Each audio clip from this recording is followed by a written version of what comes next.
Welcome to Thoughts in the Glass podcast. I'm LaToya. And I'm Kendra. And this is a weekly podcast where we share our unfiltered thoughts and opinions on a variety of topics. So sit back, relax, and join us on a conversation of real, raw, and ridiculously funny commentary. Period.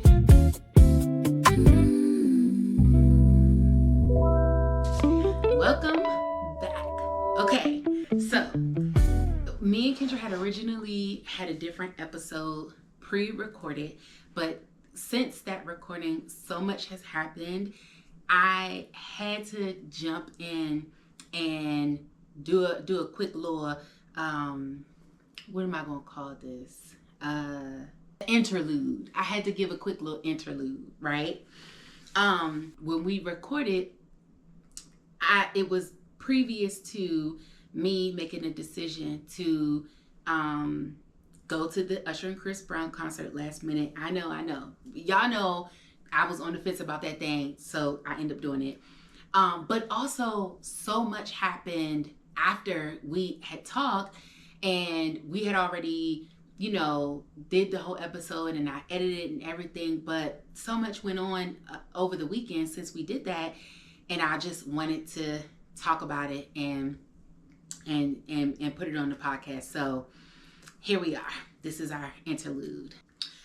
So let's hop into the spiel because so much has been going on. First of all, rest in peace, Senator Lindsey Graham, who passed away over the weekend.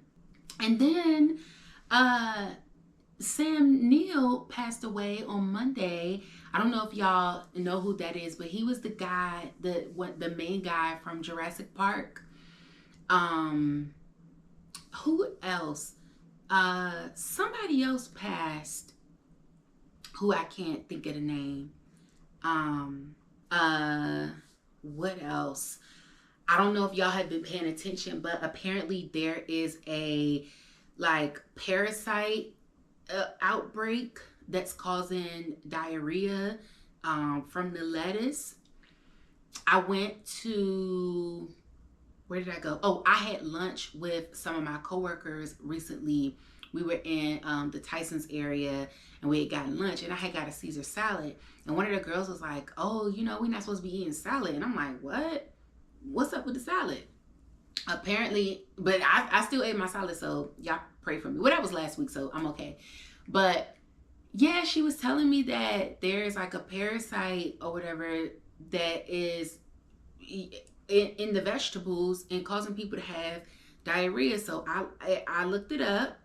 Well, I actually had saw it on CNN earlier this week, but I looked it up, and apparently it's called the cyclospora. But basically they found 3,000 cases in Michigan and Ohio of people being infected by this parasite and having explosive diarrhea. And the source of it, they have found that it's lettuce and salad greens. So right now they're telling people to basically wash all your vegetables with a vinegar and water mix or some sort of vegetable wash. So y'all be careful with that. I know I was doing the rest in peace earlier, and this is not a rest in peace, but prayers up for Mitch McConnell. Don't know what's going on with him, but he's been out of the loop for over a month, and he posted a picture over the weekend, proof of life, saying that he had fell. I think they're saying he had a stroke or something like that, but what was not really funny, but what made the story interesting was that people think the picture is AI. So imagine being Mitch McConnell trying to just do a proof of life, and people are like, that's AI. And then, I don't know if y'all saw this, but Jimmy Kimmel, he photoshopped his face on Mitch McConnell's body. Which if Jimmy Kimmel is really sick, that's not funny. But not if he's really sick, but if something were to happen to him and the last thing you did was make that joke, that's a little insensitive. Speaking of, Brandy done got on here and said not too much on her. The people have been talking about Brandy, about how she looks, about her health, about her body image, since seeing her at Essence. Now, I'm not gonna lie, I was one of those people, like when I saw the clips of Brandy, I was like, man, she looks so small. And Brandy has always been small. She's never been a thicker girl, but she looks very bony, right? Like her arms were looking real bony. It looks, I hate to say this, but it's giving eating disorder. That's what it reminds me of the Ariana Grande, the Cynthia Erivo. It looks concerning, and I don't want to speak on nobody's situation. I don't know what's going on. You know, it's not my business, but it doesn't look good. But Brandy came out basically on Instagram saying, like, we don't know what people are going through, and be gentler. She said everyone is carrying a story, and you may not, just because you see a person, you don't know what they're going through behind the scenes. And I do agree with that. I agree with the sentiment, but I don't know, it just don't look good. So that's all I have for the spill. I'm sure there's more, but this impromptu interlude is not as well produced as what I would normally try to bring in an episode, but it's okay. Just y'all bear with me. Speaking of bearing with me, tonight's drink is brought to us by content creator Drinks by Whiskey, and I'm going to roll the clip. So good. A cocktail shaker, ice, tequila. I'm gonna use Repo. Orange liqueur. This is where they're gonna mess it up if you're ordering in a restaurant that doesn't know what they're doing. They're going to try to replace the orange liqueur for the St-Germain. You want both. Lime juice, an ounce of St-Germain. This is key. A sugar rim. Fill it up to the top. Don't be scared. Taste test. Cheers. Top 2, and it's not number 2. Okay, so I'm gonna tell you about my week. So a couple of things. Earlier in the week, so the last time we talked, I was telling y'all about things that have been going on at work. There's a lot of turnover, all of that, you know, like it being a revolving door when it comes to the admin position and all of that. We had a new person come in several months ago, right? Like this was maybe back in March or April. We had a new person come in. It wasn't working out. It was just, my office is very fast paced, and she wasn't picking up on things as quickly as she needed to, and we were just really overwhelmed with work. But I did my best to try to help her, to try to just give her the information that I could and encourage her and put her in a position where she could succeed. But ultimately, it wasn't working out, and the chief of staff, the office manager, made the decision to put that young lady in another location that was not as fast paced. Even though that still left us short a person, it was a situation where it was better for us to be short one person and just fill in the gap than to try to do our work and train somebody else who's not picking it up that fast, right? And so they moved her, and the girl was really taking it hard because she felt like the move was an indicator of poor performance on her part. And so she felt like, they're getting rid of me, I'm not doing good. And she was just being real hard on herself, just saying like, I'm trying to learn everything, I'm trying to remember everything, but it's a lot to remember, and if you just give me a chance, I know I can do it, right? And so I had a conversation with her, and I was saying, look, I do appreciate that, but I also feel like this is not really your fault. I think the office, the pace of the office and the type of person that we need in this position is somebody with a little bit more experience, or somebody that can just pick it up faster, because we just don't have time to train you the way that you need to be trained, right? Adequately. And the work is coming in, the requests are coming in, the things are coming in, and we have to handle it like that, right? And I told her, it's putting you in a bad position, because when you drop the ball on something, it looks like you're not doing a good job. But what people don't see is you drop the ball, but this is your first time doing it, or you're trying to learn, or you're trying to like figure this out in the moment, but they want answers, they want it done, right? So I explained that to her, and I said, where you're going is a slower office. You'll be able to take your time. You'll be able to learn. This is better for you. So we had that conversation, and she looked like, at the time we're having that conversation, she's on the verge of tears, right? And so I'm like, hey, I don't want you to think that this is a bad thing. It's a good thing. I promise you, like, you're going to be better off in this situation than to be in this high-paced environment trying to learn the ropes. So that is the backstory. I'm bringing this up to say that earlier this week, she came back to the office to visit, just to say hi, whatever.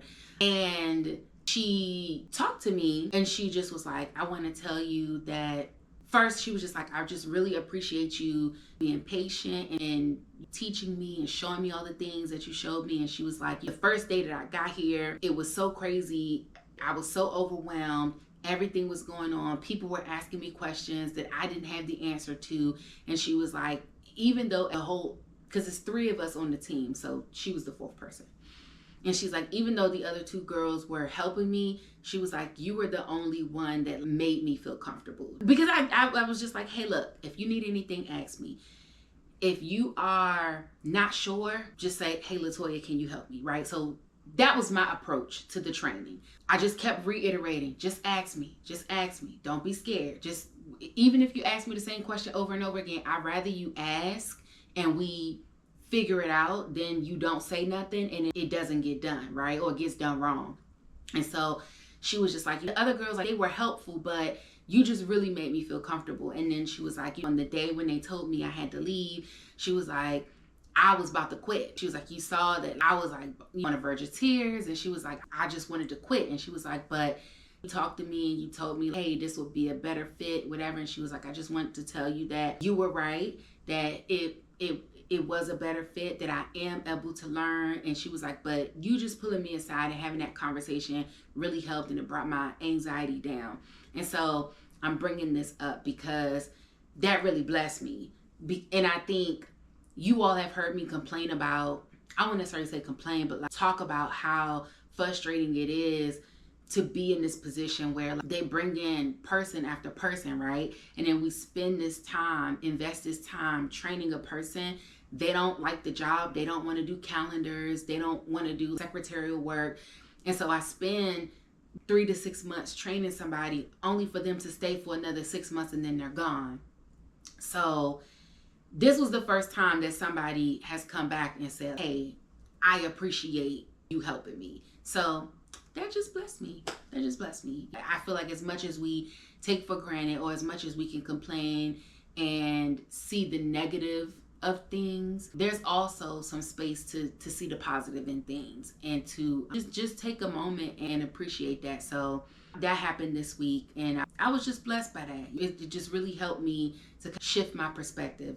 And I don't think I do a whole lot of complaining, but I think I get irritated. I get a little burnt out from that cycle. And so it's a shame that it doesn't come from management, where they're coming down and saying, hey, we really appreciate you, all of that. It comes from your peers, right? If it comes at all. And so for me, that just gave me a little boost of like, okay, even though it's a lot, even though it's taxing, that helps somebody. And she may not be working in the office with me, but everything I taught her, she could take that to her new office and use that as a stepping stone to build up her skills. So anyway, that was part of my week. So the other thing I did, as I mentioned earlier this week, before we get into that, I went to Brunch at Succotash at the National Harbor. Now, Succotash has been around for a while, but I've only been there twice. So I took my mom for her birthday, I want to say about 3 years ago. I took my mom there for brunch for her birthday, and the food was really good, but I couldn't remember what I had. So I went back this past weekend with my godmother. Y'all know we do our monthly brunches. So I went with my godmother this past weekend to Succotash and really enjoyed it. We got the cornbread. That was really good. The only thing I'll say is this. The greens were a little salty to me, but my palate can be sensitive, so don't take my word for it, but the greens were a little salty. The drinks were good though. My godmother got a lemon drop. That was good. And I got their mocktail because, I mean, sometimes I just don't drink when I'm out. But the mocktail was good. And also too, our reservation was at 10:30 and it was just a little bit too early for a drink for me personally. Y'all know that alcohol makes me sleepy, so I wasn't trying to like have a drink that early in the day and then be taking a nap by like 1 o'clock. And good thing I didn't, because as I'm at brunch with my godmother, I mentioned to her about the concert, right? I was like, oh, the concert, this is Saturday. So I'm like, oh, the concert, they had the concert last night and they having the show tonight. So we were talking about it. She's like, yeah, traffic's going to be so bad, blah, blah, blah. And I was like, I want to go, but, I don't want to, really pay for those tickets. So my godmother was like, well, the show is tonight. Why don't you just look and see? She was like, it's just you. It's just one person. Why don't you look and see if you could find like a cheap ticket? And so the crazy thing is I had been looking. Like earlier in the week, I had been looking and I didn't see anything that I personally felt like was reasonable. Even, y'all know I be on Facebook. So even in the Facebook groups, people were posting like, oh, I got tickets. I mean, they were talking like $400, $500, which is not a bad, I know some people pay like thousands of dollars for their tickets, but we talked about this. I personally was just not paying that. I've gotten to a point where I'm not paying Beyoncé prices to go see everybody. I'm just not doing it. So when I saw people selling their Usher and Chris Brown tickets for like $400 or $500, I just didn't want to pay that. I was like, I'm just not paying that. However, I'm sitting at Succotash with my godmother and I was like, well, let me just look. This is Saturday around like 11:30. I'm like, let me just look. I look. I'm seeing in the 100 section, I'm seeing like 200, 290, 250. I'm like, okay. But then I was like, okay, I can't. Every time I would click on a ticket, it would say like, it would show you that the ticket was available. Then you click on it and say the ticket is sold. So I was like, okay, I can't do this here. I need to go home. I need to get on my laptop. That way I could just move a little quicker. I can move faster and already have like be logged in and have my information. Like I couldn't do it on my phone. It just, for whatever reason, I feel like I could move faster on my laptop than I can on my phone.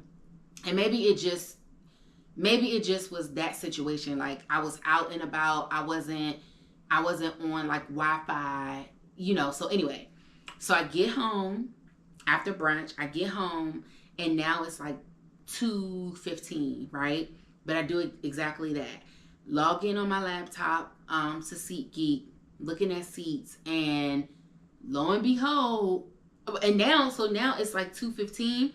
And the prices are even cheaper. So now I'm looking and I'm seeing like what did I see? I'm seeing like 209 and 199, and that's in the 100 section, right? But what I didn't notice at brunch, which I noticed when I got back to my laptop, was a lot of those, and also to remember y'all, it's one ticket. So if you were trying to get two seats together, I think the price would have been a little higher, but because I just needed one ticket, the price was pretty good. The other thing I noticed is that the prices that were lower, it was for obstructed view. And so I was like, okay, well, I've been to the stadium before. Even if it's obstructed view, like it's a huge stadium, so you can just move your head around. You know what I'm saying? Like I didn't think it was going to be an issue. So I did just that. I end up paying, I think $190 after taxes and fees. I got a seat in section 139. I believe it was row 5, seat 3. So like, I felt like I had really good seats. I could see everything. I posted videos on my story, but I'll drop a couple in here too.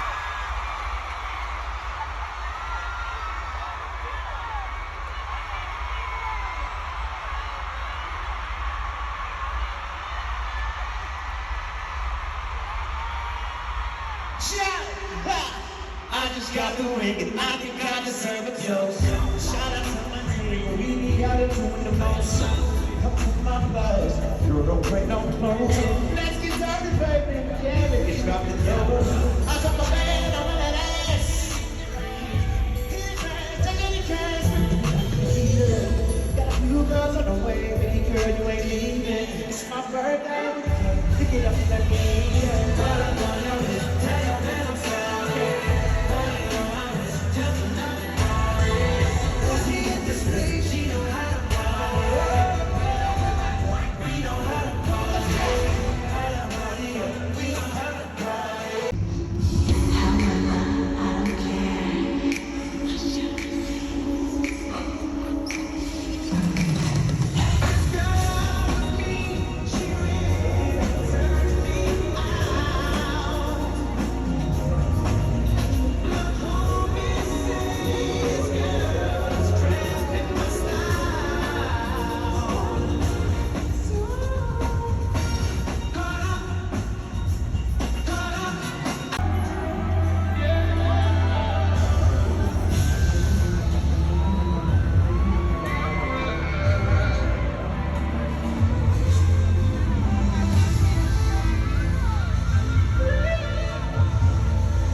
Everything. Yeah, it was a little bit of an obstructed view, but they had big screens, so I didn't mind that. And y'all, I'm so glad that I decided to go because I had a great time. So after I had bought the tickets, I called my cousin Ruby and I was like, hey, I got last minute tickets, I'm going. And she was already going. She had bought her tickets months ago, right? And so I was like, hey, I'm going, can I ride with you? So she was like, girl. So rode with Ruby and her cousin Yvette and one of Yvette's friends. And I just, once I got there, I was like, you know what? I'm glad I did it. It was so much fun. I had a good time. And the thing about it is this. Usher gonna put on the show. Chris Brown gonna put on the show. These are performers, right? This is not an Adele set. They're not just gonna stand and sway. They're doing everything. They're doing the dances. They brought out the pyrotechnics. They brought out the stripper pole. They brought out the flame blowers. It was just so good. Of course, Chris flew around the stadium. It was just so good. It was so good. I'm really glad I went. The caveat is I still had FOMO because I'm now, after going to the concert Saturday, I'm seeing all the clips of people at the goddamn Jay-Z concert Friday, Saturday, and Sunday. Now, I kept saying to myself, why is the Usher and Chris Brown concert Friday, Saturday, and Monday? That was not registering to me. I thought it was supposed to be Saturday, Sunday, and Monday. I thought it was like 3 days back to back. But it just didn't dawn on me that it was Friday, Saturday, skip Sunday, Monday, right? And I kept thinking, that's so weird. It's not football season. We don't have a game on Sunday. That's so weird. That's so weird. Of course, lo and behold, Usher done took his ass up to New York and he's fucking a special guest at the fucking Jay-Z concert. And so I said, that's why we didn't have a Sunday show. Which, of course, fine, makes sense. But I was just, and y'all know, when I seen Beyoncé, y'all know, I was like, I was in my feelings, like, I can't believe it. I had so much FOMO for that. So I'm glad I went to the Chris Brown and Usher concert because it was a good concert. And I think I would have been upset if I would have, like, not. I remember before saying, like, oh, I've seen both of them before. Like, if I don't go and see them this time, I'll be okay. But after going, I'm like, I probably would have been upset if I didn't go. So I'm glad I went.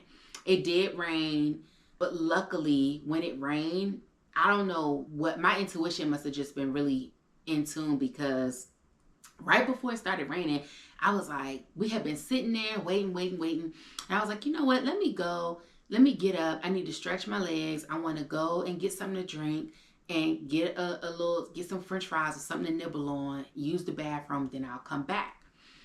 Okay, after, of course, the lines were long, right? So I go, stand in these long ass lines to go to the bathroom, get me something to drink, get my little food. And the whole time that I'm in there, it's raining. And I didn't realize it was raining because you could hear the music, but they were still partying. So I just didn't realize it was raining. So I get my food and I'm getting ready to head back out to my seat. I come out to the little like walkway area and it's like drizzling. I mean, to the point where like people had on their ponchos. And so I was like, okay, turned my butt right back around and I just stood there and I ate my fries standing up in my little tray and waited for it to stop raining. But it didn't rain that long. It probably rained for about 20 minutes, maybe 30 minutes. It didn't rain that long. And then I went back to my seat. So I did not get wet. I just got lucky and wasn't in the rain, but it did rain. And I think the rain messed up their sound a little bit because there seemed to be some sound issues, but they recovered quickly. And so that wasn't much of a problem. The show was slightly delayed, but not too much. They stayed on schedule with everything. And then they brought Mario out. But I was also too, as I saw at previous shows, they had Tank, Eric Bellinger, and Mario as backup singers. I didn't see them this time. So they must have like different stuff that they switch out in different cities depending on who's there. But they did bring Mario out. And he came out like in the middle. So he wasn't an opener. He was just like a special guest. But it was cool. It was good to see him. I don't think I've ever seen Mario in concert. So I was happy to see him. But moving on to the Jay-Z concert. So this was his 30th anniversary.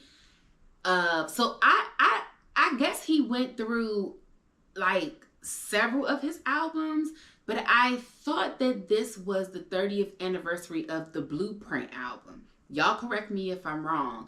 But then like he was doing songs from all different albums. So I don't know what this concert in particular was. I think it was for the Blueprint, but I think he was doing all of it. Like he was going through all his eras. What I really loved about it though, it's so much, right? But what I really loved about it was, of course, seeing Blue. I'm gonna be honest with y'all. Beyonce with the hair thing, I'm over it. You know, it's just like, girl, I don't care. Like maybe a lot of people were saying like, oh, that's so cultural and like, you know, it's telling a story and it's plugging her hair care line and all of that. I get that, but I don't know. For me, it's something about that gives performative, and I know they are performers and I know it is performative, but usually, in my opinion, when Beyonce does stuff, there's a way that she does things that feels very genuine, even though we know she's doing this for an audience. Cutting his hair felt more curated than taking out his locks. The videos of them taking out his locks, to me, that felt more personal.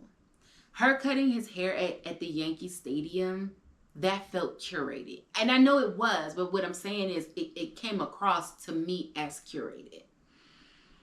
And I just didn't care for it. So I know a lot of people were saying like that was a cultural moment and, you know, that was big, but I didn't grasp that. I do enjoy seeing them together though. And I like the idea and this concept of them combining their artistry. I know a lot of people don't, right? I know a lot of people love her, don't care for him, or love him, don't care for her.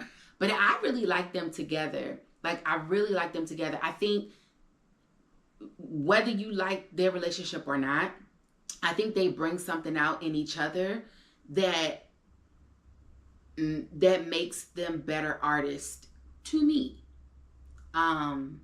So I did love seeing her opening up the show with him on night one. I love that she's giving Tina Turner vibes. I love that they brought out Blue and she was playing the piano. Being able to watch Blue evolve, you know, like she's growing up right in front of our face and we get to have a front row seat to that. That was so cute to me. And I think for Jay-Z and Beyonce, like, I think they're such proud parents to be able to like see their daughter doing that. I think one of the biggest surprises for people was Rihanna coming out on day 3. But y'all, is it just me or did Rihanna give like, you could tell she hasn't performed in a while, and it really gave, she's tired. Like, she don't feel like doing this. And I remember people having the same critique when she did the halftime show. Like, oh, she's not really moving around that much. She's tired, blah, blah. But she was pregnant at that time. I don't know if she's pregnant now, but I don't know.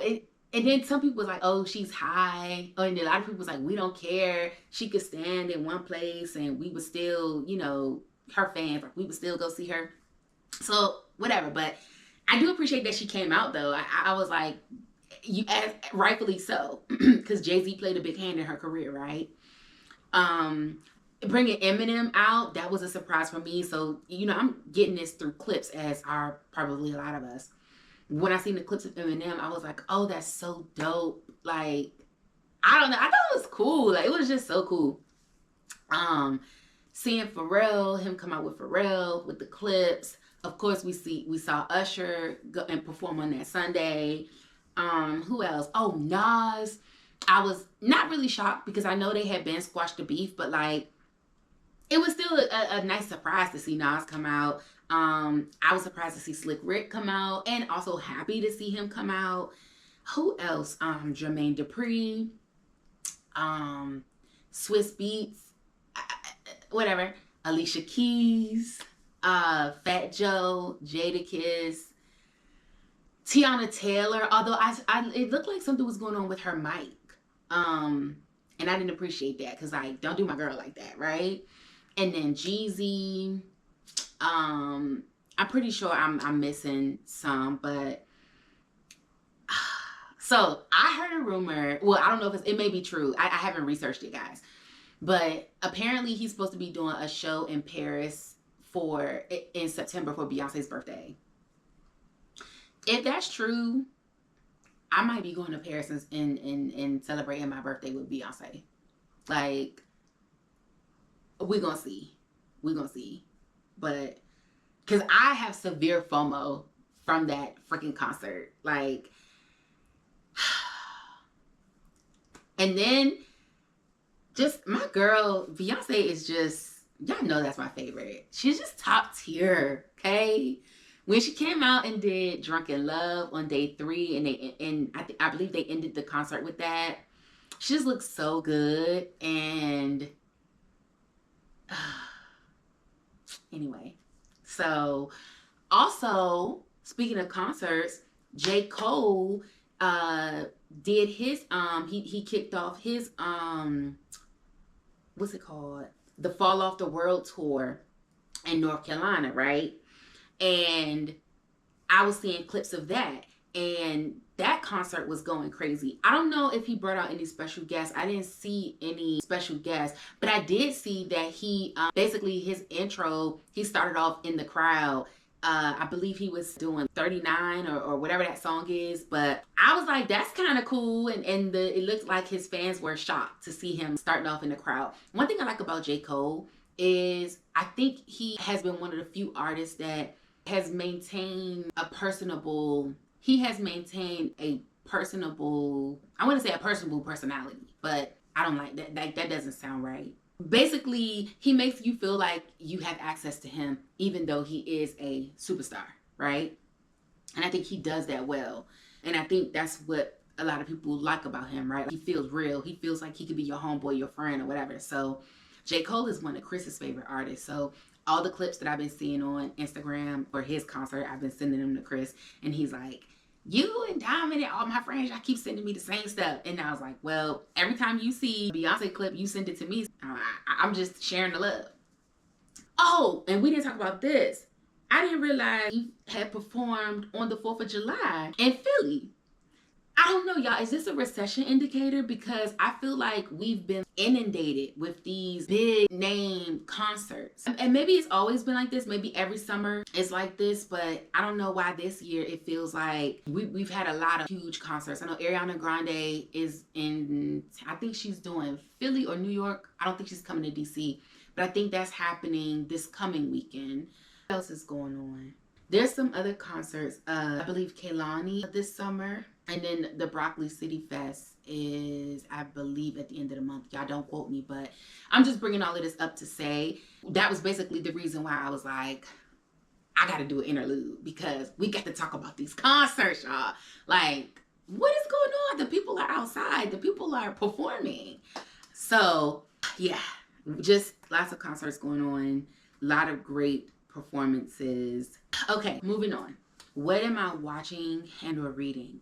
I am watching, I'm caught up on House of Dragons. So if anybody wants to talk about House of Dragons, we can talk about it because I'm fully caught up. What else am I watching? Oh, yeah, okay. So there's a show on Netflix called 4 Seasons with Coleman Domingo and Tina Fey, I believe. When I went and got my hair braided, they were watching in the salon. So I started watching it there, and then I've been watching it as like background noise when I'm editing or when I'm cooking. It's a good show. And you know who else is in it? Steve Carell. And so the thing I like about the show is it's not a show that you have to really pay attention to. You can just have it on in the background and keep up with the storyline. So that's what I've been watching. You know what it reminds me of? It's not as funny, but it reminds me of Schitt's Creek a little bit. And then reading. Okay, y'all. I have been reading this book, this series. Y'all won't kill me. It's an alien romance series by an author, Nikki Clark. Now, Nikki Clark is known for her sci-fi and paranormal romance stories. And so the series that I am just getting into is called the Laika Planet Lovers. Book 1 is Quark, like quirky, but Quark. That's the name of the alien. And so this is his story. Of course, he falls in love with a human woman from Earth, and black woman. And basically, you just go on a path of like their love story, their romance. But it's not a novella. It's a full-length novel. But the time frame that the novel takes place in is like 6 months. So like in 6 months, basically you go through their whole like everything, like them getting to know each other, you know, basically her finding out that he's an alien, all of that. And there's plenty of sex in the book, so you know I gotta have that. But I really like this series. Well, I've only read book 1. It's really cute so far. I like Nikki's writing, and so I think it's safe to say that I will continue reading her books. That said, for last call, I forgot to mention DreamCon. So, y'all know I be into the cons, right? I mean, this is my little nerdy shit that I be into. So, DreamCon is a convention similar to BlurCon. This takes place in, I believe, Houston, Texas. And it's, I don't think, let me look it up real quick. Okay, so I don't think that it's a black con. Like Blurred Con stands for Black Nerd Convention, right? So DreamCon is not specifically for black people, but it says, okay, so I'm gonna tell you what Google says. It says DreamCon is a 3-day convention held every July at the George R. Brown Convention Center in Houston, Texas, bringing together fans from around the world to celebrate diverse aspects of pop culture, including gaming, anime, comics, cosplay, music, and sports. It was founded by Mark Phillips of RDC World, Real Dreamers Change the World, a YouTube channel and minority-owned business after the founders experienced challenges participating in other conventions. Okay, so it doesn't say that it's black, but the founders are minorities. So it's mostly, and the reason why I'm bringing this up is because DreamCon, to me, when I was looking at all of the clips and photos of people that were there, it seemed to be mostly black or people of color. And so that's what made me ask myself, like, is this a black con? Most of these conventions are predominantly white. So all of the conventions that you hear, like me saying that Chris talks about going to, or that I have been to other than Blurred Con, most of the conventions are predominantly white. And you may see 1 or 2 or 3 or 4, like you may see a sprinkling of people of color, but it's predominantly white, right? And so to have an event like DreamCon where it's predominantly minorities, I'm not gonna say it's unheard of, but it's rare. You know, DreamCon and Blurred Con are the only 2 cons right now that I know of that are like that are diverse minority cons. So anyway, bringing this up because I saw the clips saw the videos that people were posting about DreamCon and had FOMO on that because I'm like, I should have been in Houston. I should have been in a costume. I was talking to my sister and I was, telling her about DreamCon and like, oh, we should go next year. And she was saying that her friends, so like, I would say that's probably one thing that me, Amari, and Chris all have in common. Like, we do like, so they're more into anime than me. I'm not into anime, but I am into like some comics, some video games, some stuff. Like, I'm more of a Marvel, DC comic fan. And then me, I'm more of a sci-fi, fantasy, that kind of person. Like, I would get into a Dungeons and Dragons campaign before I will sit and watch Naruto. Like, that's kind of where I'm at with it. But it's all of this is like under that umbrella, right? Whereas like I think Amari is more like, she would definitely watch Naruto, One Piece, all those things. And Chris is kind of like, I'll watch that, but then I also want to play Call of Duty, right? So like, when it comes to like the nerd spectrum, we all fall on there somewhere, right? So anyway, I'm bringing this up because Amari was saying that while she's into stuff like that, her friends really aren't. And so they had got together, her and her girlfriends had got together, and they had this idea about being the Powerpuff Girls for Halloween because it's the 3 of them. And I was like, oh, that's so cute. That's so cute. Like, I think y'all would really kill it. Like, y'all should do it. And then I was telling her, and after you do it for Halloween, you should do it, like, you should wear the same costumes and do it for Blurred Con in March. So we were talking about DreamCon, and I was like, okay, well, if we did DreamCon next year in July, like, what costumes would you do? Or like, we need to think about like a group costume. Like, what would we do? We had talked about doing Mortal Kombat because there's so many different characters. So like, we could all be a different character from Mortal Kombat.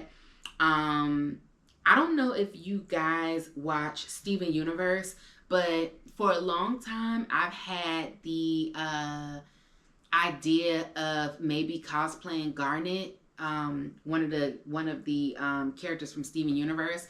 But that's such an extensive cosplay. Like, I would have to build every piece, and I'm not that dedicated. Like, I just want to, put on a little outfit, put on a little makeup, maybe throw on a little wig and call it a day. I'm not super, like, I don't want to get the foam out and, create, my own wrist pieces or build a gun and all of that. Like, I'm not really that invested. Sydney probably would, because Sydney's into that too. So she probably would. I think her favorite anime is Attack on Titan. Anyway, I saw the clips from DreamCon and I was having FOMO about that. And I was like, oh, I should go next year. I don't know how I'm going to accomplish all these things. I don't know if my bank account is going to be able to support all of these things, y'all. But, I'm going to manifest it. I'm going to just manifest it. I'm traveling. I'm going to the concerts. I'm going to the conventions. I'm doing the things. If I don't get around to it this year, then I'm definitely going to get it done next year. So that's the last call. I'm going to go ahead and close it up with the angel share. We've been following our new structure now for a while. And the reason why right before we do the angel share, I explain to you guys what it is because for me, this is the one part of the new structure that I feel like is not self-explanatory.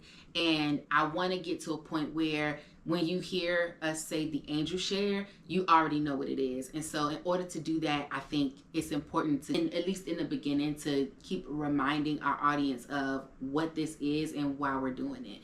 So the angel share is a poetic term for the alcohol that evaporates from the barrel during the aging process. And for the purposes of this podcast, the angel share, we use that term to refer to our positive message or good news story or just something that we want to leave with our audience at the end of every episode. And so today, the angel share is actually a good news story. I wanted to highlight that Tyler Perry has stepped up to pay for the funeral of 18-year-old Nolan Wells, who passed away 4th of July weekend. Tragically and unfortunately, he lost his life too young. And I do believe that as much as that is a tragic story, the way the community has come together for his family, and in that we see Tyler Perry paying for the funeral, and Colin Kaepernick paid for the private investigation. Ben Crump is the family attorney, and Reverend Al Sharpton has also stepped up to say that he would officiate the service. To me, the community coming and corralling around this family through this tragedy is a perfect example of what the angel share is. Something positive, something that, the situation of somebody losing their life, and especially a child, is so unfortunate. But the one thing that I would hope that we could focus on is the way that we as a community can come together and lift our community up in this particular way. And so that was on my heart. And so I will leave you with that. Make sure you like, subscribe, hit the notification button, tell a friend to tell a friend, drop down in the comments, and we will drink to that. We will drink to that cheer.